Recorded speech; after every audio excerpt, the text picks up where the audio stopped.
So mae Estyneto wedi bod yn rhedeg ers rhai blynyddoedd beth oedd ei sesiwn i bobl ddod at ei gilydd i symud, i gadw heini ac i fod yn greadigol.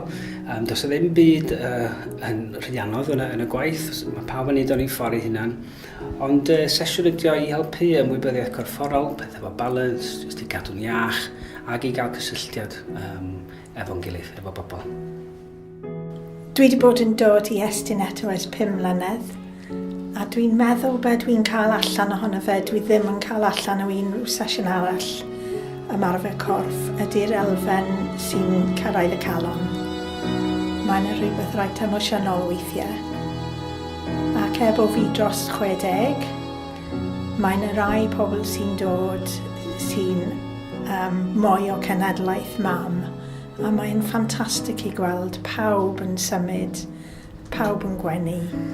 Does dim ots pwy ydych chi, os ydych chi wedi dawnsio o'r blaen, beth yw eich hanes. Dwi'n teimlo bod ni gyd pan dyn ni'n dod at ein gilydd, bod ni gyd yn cael rhywbeth allan o Estyneto yn gymdeithasol, emosiynol a chorfforol.